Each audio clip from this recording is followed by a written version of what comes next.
சென்னை சூளைமேடு பெரியார் பாதையில் உள்ள அந்த குடியிருப்பு அன்று போலீசாரின் கட்டுப்பாட்டில் இருந்தது.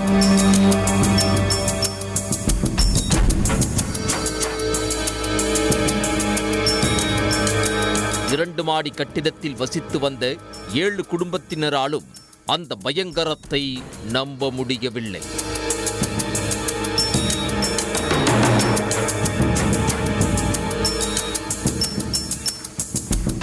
சம்பவ இடத்துக்கு போலீசார் வந்த பிறகுதான் அப்படி ஒரு கொடூரம் நடந்திருப்பதே குடியிருப்பு வாசிகளுக்கு தெரிந்திருக்கிறது.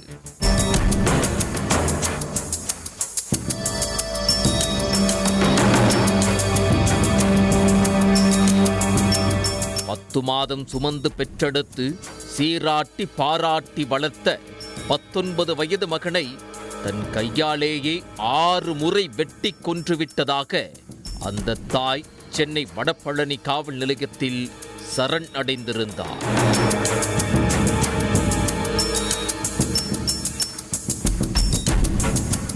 அந்த தாயின் பெயர் பிரமிளா. 47 வயதாகிறது. சென்னை சூளைமேடு பெரியார் பாதை பகுதியைச் சேர்ந்தவர். இவரது கணவர் ராமச்சந்திரன். இந்த தம்பதிக்கு 3 மகன்கள் இருந்துள்ளனர். கருத்து வேறுபாடு காரணமாக 17 ஆண்டுகளுக்கு முன்பு ராமச்சந்திரன் பிரமிளாவை விட்டு பிரிந்து சென்று விட்டார். தனக்கு சொந்தமான 2 மாடி கட்டிடத்தை வாடகைக்கு விட்டு அதன் மூலம் வரும் பணத்தை வைத்து குடும்பத்தை நடத்தி வந்திருக்கிறார் பிரமிளா. மூத்த மகன் வசந்தகுமார் மாம்பழத்தில் உள்ள உறவினர் வீட்டில் தங்கி சென்டரிங் வேலை செய்து வருகிறார். 2வது மகன் ராஜபிரபா ஈவென்ட் மேனேஜ்மெண்ட் நடத்துபவரிடம் வேலை செய்கிறார். 3வது மகன் முகில் என்ற லூசு முகில் 19 வயதிலேயே திருட்டு அடிதடியில் ஈடுபடுவதை வழக்கமாக கொண்டவர். கொரட்டூர், கோடம்பாக்கம், வடபழனி காவல் நிலையங்களில் முகில் மீது வழக்குகள் நிலுவையில் உள்ளன. இந்த நிலையில் மது மற்றும் கஞ்சா போதைக்கு அடிமையான முகில் அடிக்கடி பணம் கேட்டு தாயை மிரட்டி அடித்து துன்புறுத்தி உள்ளார். வெறித்தனமாக சுற்றித் திரிந்ததால் ஓராண்டுக்கு முன் கீழ்ப்பாக்கம் மனநல காப்பகத்தில் முகிலை சேர்த்து சிகிச்சை அளித்துள்ளனர். ஆனாலும் எந்த பலனும் இல்லை. மனநல காப்பகத்திலிருந்து வந்த பின் வழக்கம் போல அடிதடியில் இறங்கியுள்ளார். கோடம்பாக்கத்தில் நடந்த தகராறில் கடந்த மாதம் கைது செய்யப்பட்டு 4 நாட்களுக்கு முன்புதான் சிறையிலிருந்து முகில் வெளியே வந்துள்ளார். ஆனால் அதன் பிறகும் அடங்காமல் கோடம்பாக்கம் வரதராஜபுரம் பகுதியில் தகராறில் ஈடுபட்டு வெட்டு வாங்கிக் கொண்டு வீட்டுக்கு வந்துள்ளார். பிறகு வீட்டில் இருந்த கத்தியை எடுத்துக்கொண்டு தன்னை வெட்டிய நபரை கொல்லப் போகிறேன் என கூச்சல் போட்டுக்கொண்டே வீட்டிலிருந்து புறப்பட்டிருக்கிறார். பிரமிளா அவரை தடுத்து நிறுத்தவே ஆத்திரமடைந்த முகில் தாயை அவதூறாக பேசியதுடன் அவரை கொலை செய்து விடுவதாக மிரட்டியுள்ளார். பின்னர் போதையில் தூங்கிவிட்டார். போதை பழக்கத்துக்கு அடிமையான முகிலால் தினம் தினம் அவமானத்தை சந்திப்பதுடன் நிம்மதியையும் இழந்ததால் வீட்டிலிருந்து அறிவாளால் முகிலை 6 முறை வெட்டி கொன்றுவிட்டதாக வடபழனி போலீசாரிடம் பிரமிளா கூறியுள்ளார். சம்பவ இடத்துக்கு வந்த போலீசார் சடலத்தை கைப்பற்றி ஆய்வு செய்திருக்கிறார்கள். மகனை நான் தான் கொன்றேன் என பிரமிளா கூறியிருந்தாலும் சடலத்தில் இருந்த வெட்டுக்காயங்கள் 45 வயது பெண் வெட்டியதைப் போல இல்லை, தொழில்முறை கொலையாளி வெட்டியதை போன்று ஆழமாக இருந்துள்ளது. இதனால் பிரமிளாவின் வாக்குமூலத்தில் போலீசாருக்கு சந்தேகம் ஏற்பட்டுள்ளது.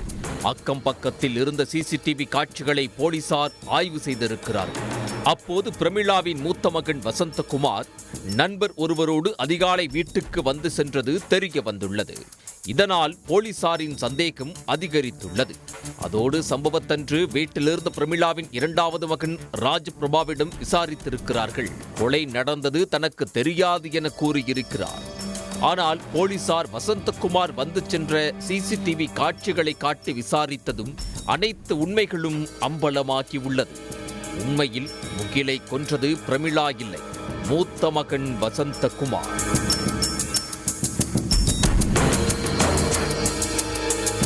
முகிலின் போதை பழக்கமும் அவரது ஊதாரித்தனமும் ஒட்டுமொத்த குடும்பத்துக்கும் ஆத்திரத்தை ஏற்படுத்தி உள்ளது.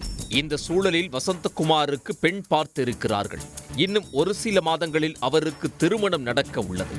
இதனால் குடும்ப மானத்தை வாங்காமல் ஒழுங்காக நடந்து கொள்ளும்படி முகிலிடம் மொத்த குடும்பமும் கெஞ்சி உள்ளது. ஆனால் அதை பற்றியெல்லாம் கவலைப்படாத முகிலோ தான் உண்டு தன் போக்கிரித்தனம் உண்டு என அடாவடி செய்து வந்திருக்கிறார். சம்பவத்தன்று முகில் பிரமிளாவிடம் தகராறு செய்து கொன்று விடுவதாக மிரட்டவே அவர் மூத்த மகன் வசந்தகுமாரிடம் நடந்ததை கூறி அழுதிருக்கிறார். இதனால் ஆத்திரமடைந்த வசந்தகுமார் மாம்பழத்தில் இருந்த மாமா வீட்டிலிருந்து நண்பரோடு கிளம்பி தாய் வீட்டுக்கு வந்துள்ளார். அசந்து உறங்கிக் கொண்டிருந்த முகிலை தம்பி என்றும் பாராமல் அரிவாளால் கொடூரமாக வெட்டி கொலை செய்திருக்கிறார். வசந்தகுமாருக்கு திருமணம் நடக்க இருப்பதால் பிரமிளா கொலை பழியை ஏற்றுக்கொண்டு சிறைக்கு செல்ல முடிவு செய்துள்ளார். இரண்டாவது மகன் ராஜபிரபாவிடமும் குடிபோதையில் முகில் சண்டை போட்டதால் பிரமிளா வெட்டி கொன்றுவிட்டார் என போலீசாரிடம் கூறும்படி சொல்லி இருக்கிறார்கள். திட்டமிட்டபடியே எல்லாம் நடந்துள்ளது.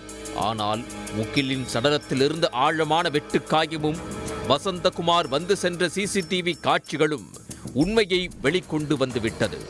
இந்த சம்பவம் தொடர்பாக வழக்கு பதிவு செய்த போலீசார் பிரமிளாவையும் வசந்தகுமாரையும் கைது செய்தனர். மேலும் இந்த கொலைக்கு உடந்தையாக இருந்த வசந்தகுமாரின் நண்பர் கண்ணன் என்பவரும் கைது செய்யப்பட்டுள்ளார். சிறுவயதிலேயே ஏற்பட்ட போதை பழக்கமும் தவறான நடவடிக்கையும் முகிலின் உயிரை பறித்ததோடு அவரது குடும்பத்தையும் சிதைத்திருக்கிறது.